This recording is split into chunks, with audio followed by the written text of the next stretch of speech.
Так случилось, что прошлое лето я провела на даче в качестве пациента реабилитационной клиники вольного режима.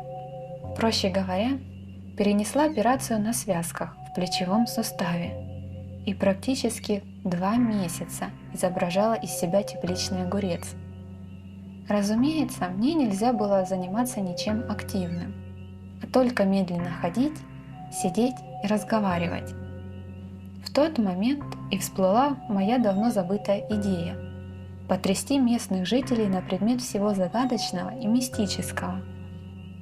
Начав со своих ровесников, я практически моментально услышала о своей психологической нестабильности и месте, где мне положено быть с такими вопросами. Но нас так просто не остановишь, и я, как русский человек где-то на подходе к Берлину, из последних адекватных сил направилась к одной из местных стареньких, ну вот очень стареньких бабушек.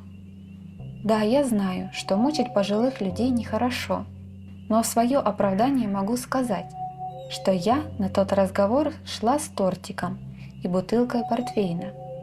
Бабушка же оказалась бывалой. В Великую Отечественную бегала по местным лесам-партизанам. Вот она мне и рассказала эту историю. К ее чести добавлю, что ломалась она долго, но и я все же дочь следователя.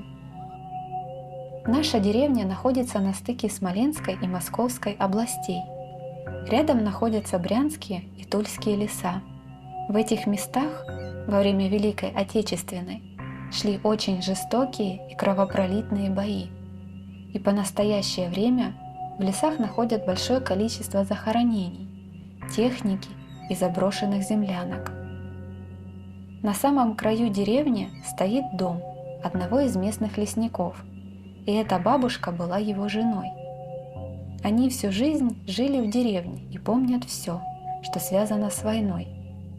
Как рассказывал он сам и его семья, в лесу за этим домом немцы в те времена разбили лагерь, а сам дом использовали как пункт связи и жилье для командования. Все началось, как она рассказывала, со стука в подполье. Словно там кто-то ходил. Вначале все списали на кота и перестали пускать его в дом. Но стук все равно не прекратился. Тогда в ход пошла идея о том, что это ветер. Собственно, на этом они и успокоились. А стук со временем прекратился. Недели на 2. Через какое-то время они снова стали слышать постукивание и скрипы. Но на этот раз со стороны окна в сене. Да, у них так устроен дом. По словам бабушки Лены, так ее зовут, скрип и стук был похож на тот, когда человек медленно идет по старым доскам. Практически каждую ночь либо она, либо ее муж выходили посмотреть, кто там ходит. И в итоге, через неделю таких ночных бдений просто пожгли в доме церковные свечи и окропили углы святой водой. Помогло, правда, только на некоторое время. Ранее описываемые события длились на протяжении лета. С приходом осени, где-то в октябре, по словам бабушки, начали происходить совсем уж дикие вещи. В окна они наблюдали огни света, которые зажигались в лесу. Несколько раз видели у себя в доме фигуру мужчины. Да и постоянные скрипы, шорохи и шаги. В итоге они перебрались в дом к ее семье, только чтобы быть подальше, поскольку лесник, ее муж, начал сильно болеть со времени начала этих событий. А дальше все развивалось очень быстро. Через несколько дней на новом месте ее мужу приснился сон. В нем он видел молодого парня в советской военной форме, который стоял над ним и что-то шепча показывал на угол их старого дома. Они снова повторили ритуал со святой водой, и сны прекратились. Через некоторое время они вновь вернулись в старый дом. И ровно в первую ночь лесник снова увидел этого парня. Только теперь не во сне, и видел не один. Как рассказывает бабушка Лена, они проснулись от того, что с печки попадали все кастрюли. Подскочив, они заметили в углу дома мужской силуэт. Рассмотрели очень хорошо все, кроме лица. Парень стоял и показывал пальцем в угол дома. Но тут уже грех было не поверить.